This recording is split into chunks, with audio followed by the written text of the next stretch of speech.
Bom, nesse vídeo eu quero falar com vocês sobre uma lista de jogadores que podem deixar o Paysandu para essa próxima temporada de olho, né? Por exemplo, numa campanha bem ruim até aqui.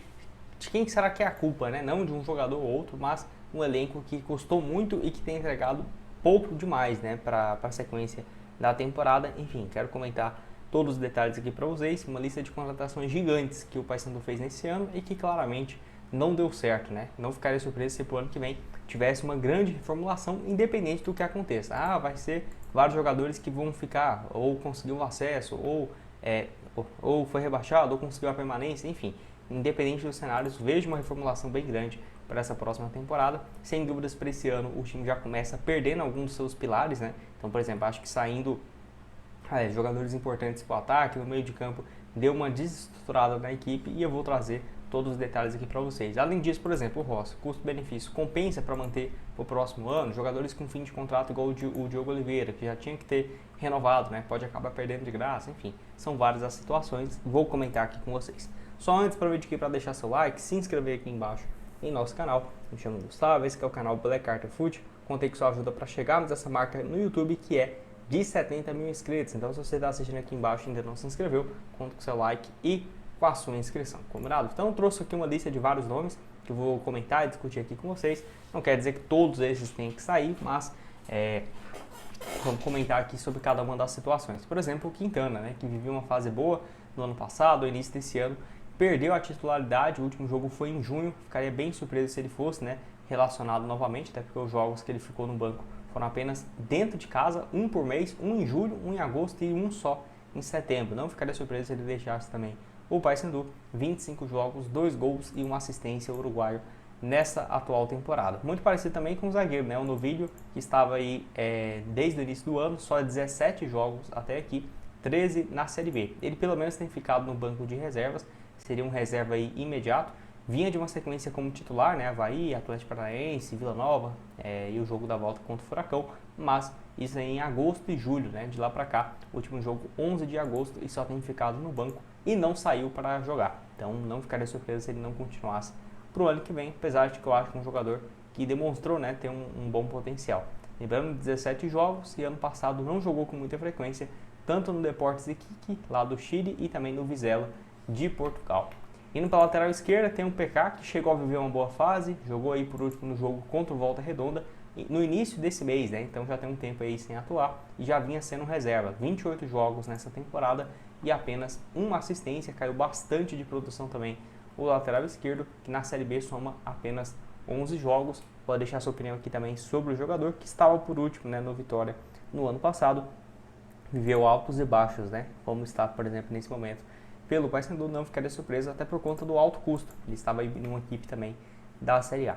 Dudu Vieira é uma situação para analisar, até porque ele vem entrando, né? Entrou aí contra o América, contra o Volta Redonda, ficou no banco contra o Goiás, 12 jogos, chegou no meio do ano, então não estava desde o início do estadual, chegou logo depois ali na reta final, 12 jogos até aqui, um jogador para se analisar, né? Não ficaria surpreso, por exemplo, manteu o Novilho ou o Quintana, porque já eram atletas adaptados, né? Pode ser que aconteça, mas independente do cenário, se cair, se ficar, não ficaria surpreso de uma limpa bem grande na boa parte, né, dos jogadores que eu estou comentando aqui com vocês. Tem mais um também que é o Martinez, que já tem um tempo também que não é titular. O último jogo titular foi no dia 24 de agosto, mas antes disso, só em meados de junho. Além disso, nesse mês de setembro, não foi relacionado para nenhuma partida, né? Mesmo com mudança no comando técnico, o paraguaio tem perdido bastante espaço. Foi titular mesmo bem naquele início, né, de estadual e Série B do Brasileirão, 26 jogos até aqui com a camisa do Paysandu apenas. Estava por último aí no Olímpia do Paraguai, passou também aqui no Brasil por Atlético Mineiro, Curitiba e Novo Horizontino. Pode deixar sua opinião aqui embaixo nos comentários. O que você tem a dizer, se valeria a pena, né, manter o jogador paraguaio para a próxima temporada. Mais um aqui que a torcida tem pegado muito no pé é o Marlon Douglas. O Marlon, né, muito conhecido aí da torcida. Tem que analisar essa questão porque, pelo visto, é um contrato em definitivo com o Paysandu que vai até o final do ano que vem, e ele tem entrado basicamente todo o jogo. Foi titular contra o Volta Redonda, jogou 45 minutos contra o América, foi titular contra o CRB e entrou faltando um minuto aí no jogo contra o Goiás. Então perdeu essa titularidade, mas tem sido um 12º jogador. 39 jogos, 5 gols e uma assistência, já teve outras passagens boas, né, pelo Paysandu em 2020 e também 21 e 22, principalmente 2022 com 16 gols marcados e 3 assistências até ser comprado pelo Gil Vicente de Portugal, por quase 2 milhões de reais, né, naquela ocasião. Em Portugal não foi bem, só 27 jogos e nenhum gol. Foi emprestado para o Guarani no ano passado com um gol em 31 jogos, então não vem de uma boa fase. Nesse ano até que deu um pouco mais de resultado, né, 5 gols e 1 assistência, mas se for pegar pelo que a torcida quer, eu ficaria muito surpreso se a torcida quisesse a permanência do Marlon, apesar dele já ter experiência, né? Por exemplo, na Série C do Campeonato Brasileiro, apesar de não ter conseguido nenhum acesso vestindo a camisa do Paysandu. Indo aqui mais um no ataque é o Marcelinho, né? Ponta direita, que chegou com muito potencial, vinha de um destaque aí no Barra e na Chapecoense. 23 partidas e um gol, até foi titular no duelo contra o CRB, mas não entrou em campo nos últimos jogos, contra o Volta Redonda, contra o Goiás, que só ficou no banco de reservas em uma partida agora, nesse mês de setembro, né, justamente em casa, e tem perdido espaço. E é uma situação que, igual eu falo, é mais difícil imaginar uma permanência, justamente porque ele pertence a outro time, né, a Tombense, então ele voltaria de empréstimo, acaba que seria bom também para o Paysandu nesse cenário, porque não vai ter vínculo, né, igual com o Marlon, até o final do ano que vem, então você vai ter que arrumar um novo clube, ou continuar pagando salário e tudo mais. Então uma situação delicada. O Marcelinho, 26 anos de idade, mais fácil, deve retornar de empréstimo, né, para a Tombense. Outro que chegou recente foi o Denilson, então não tem muito o que analisar. Entrou aí no jogo contra o Goiás e contra o América, vamos ver. É uma situação também que parece, porque ele é emprestado, né, centroavante aí que pertence ao Rio Claro do Espírito Santo. Estava por último no Botafogo da Paraíba, até ser eliminado na Série C. Disputou 18 jogos e 4 gols, além de uma assistência. Vamos ver, né? Talvez seja um jogador que ganhe um pouco mais de destaque nessa reta final do Campeonato Brasileiro.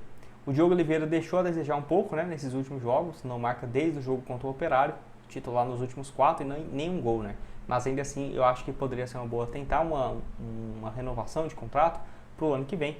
15 jogos, 6 gols. Estava aí por último no Plaza Colônia, lá do Uruguai. Somou números parecidos, 5 gols em 16 jogos disputados. Ele tem contrato só até o fim do ano, né? Até já tinha trago vídeos aqui para vocês há 2 semanas falando justamente sobre esse cenário, que ele chega no meio do ano e tem contrato só até o final. Então acho que seria uma boa pensar uma renovação para não ter risco de perder o atleta de graça, que vinha de uma fase bem melhor, né? Gol no clássico contra o Remo, depois 2 contra o Curitiba, 1 contra o Amazonas, Atlético Paranaense e Operário, mas em setembro ainda não marcou. Independente, né? Acho que seria um baita jogador para continuar ou ir para outra equipe com uma compensação financeira para o Paysandu, porque tem 28 anos, se continuar com uma boa fase, pode acabar tendo uma compensação financeira.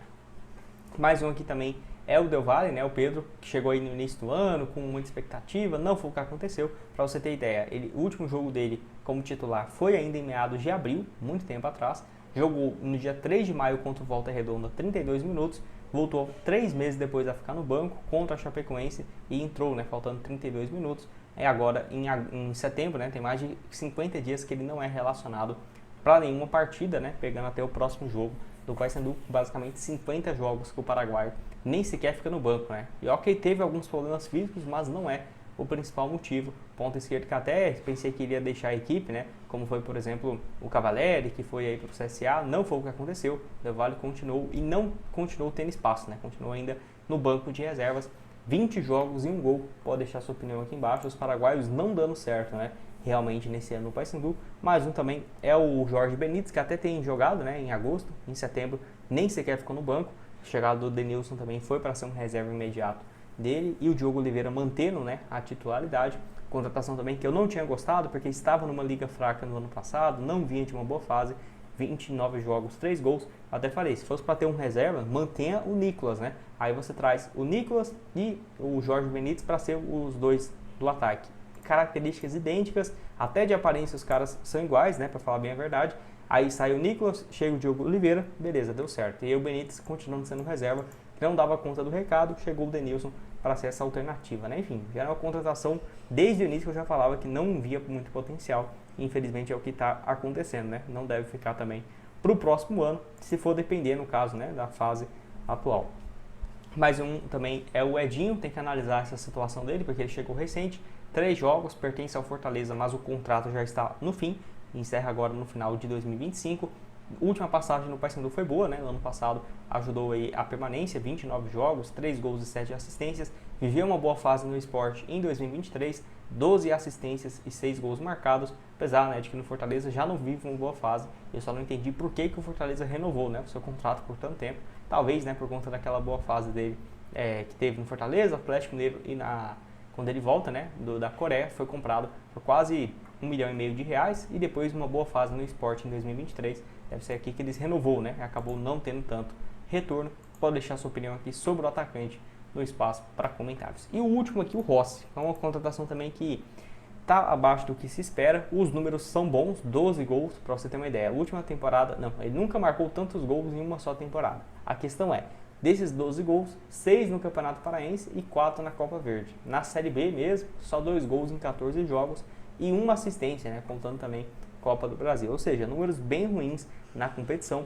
O último gol dele foi ainda no duelo contra o Atlético Goianiense. Ficou um tempo fora, né, por conta de questões físicas e voltou agora em setembro como titular. Espero que essa reta final dele seja boa e que possa ficar para o ano que vem, né, independente dos cenários. Acho que é um bom jogador, mas que tem que ter um custo-benefício que compense, né? Porque ter o maior salário do elenco, como certamente ele deve ter, e não entregar tanto assim, vai acabar sendo pressionado pela torcida. E você? Quem mandaria embora? Quem que desse elenco, né, atual manteria? Pode deixar sua opinião aqui embaixo nos comentários. É claro, não comentei sobre todo mundo, né? Porque tem muitos jogadores. Pode deixar sua opinião aqui embaixo. Vou deixar outras sugestões de conteúdos para vocês e nos vemos numa próxima. Valeu!